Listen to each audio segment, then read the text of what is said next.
I'm here to kick ass and chew bubble gum, and I'm all out of gum. They love that one. I am the exact target audience for FPS first-person shooter.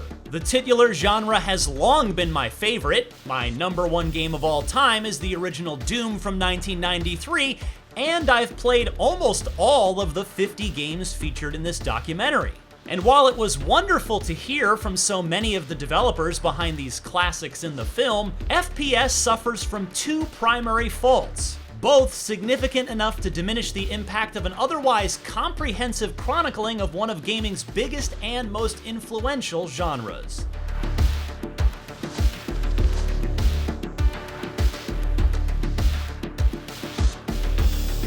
To first celebrate what I love about FPS, directors David L. Craddock and Christopher Stratton managed to get some big names on camera to talk about their seminal creations. id Software designer John Romero is the star of this piece, and choosing Romero as the avatar of the genre was a smart move on the filmmaker's part. The designer of Doom, Doom 2, and Quake, and the more infamous Daikatana, which the documentary curiously leaves out, is magnetic, and more importantly, he very clearly loves first-person shooters, whether he worked on them or not. Yeah, that's what we're talking about. Like, that's how we need to make this game. But FPS also sits down with the genre's tech genius, John Carmack, who rarely gives interviews these days. We also hear from immersive sim guru Warren Spector, who is refreshingly honest about wanting his games to be remembered as influential. Former Epic Games designer Cliff Bleszinski chimes in on the revolutionary Unreal and Unreal Tournament days, and though they're individually not household names, it's a treat to get insights from multiple members of Rare's GoldenEye and Perfect Dark teams,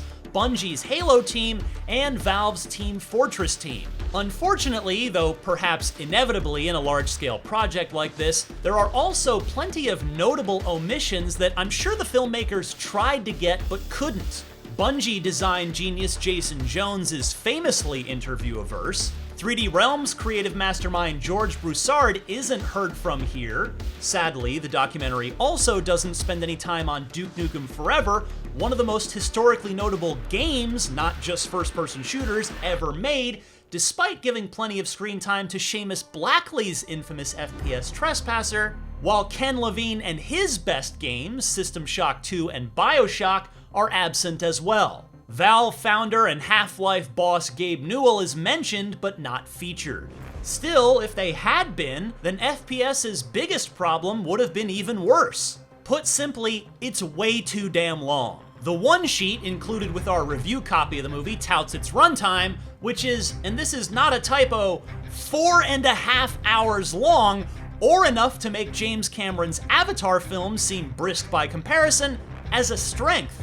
Put another way, you could watch the Super Mario Bros. Movie 3 times and you'd still peel your body off the couch at exactly the same time as your friend would if he or she pushed play on FPS at the same time. It's essentially impossible to watch in one sitting. At this length, it would have been better served as a 4-part miniseries on a streaming service rather than a single feature-length movie. But even if the runtime didn't feel egregious, there's one other beef I have with FPS. It lacks a through line. Each segment, they're mostly divided into eras, gets a chapter heading in MS-DOS font, like Attack of the Doom Clones and Enter the Arena. Instead, it's just one-on-one interview after one-on-one interview.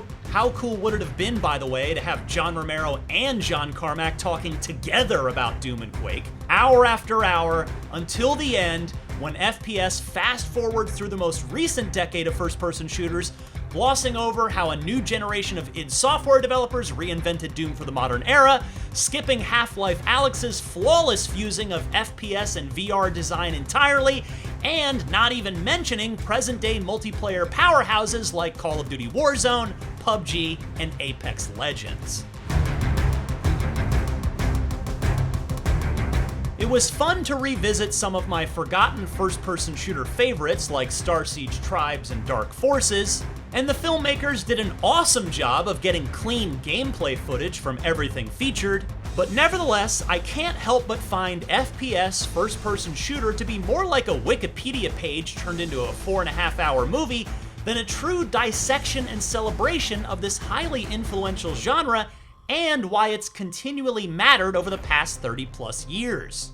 You'll no doubt learn something interesting that you didn't know before about first-person shooters, particularly if you're under 40, but treat it like a limited-run series that you consume in several sittings rather than as a single 270-minute movie, and you'll get the most out of what FPS first-person shooter has to offer.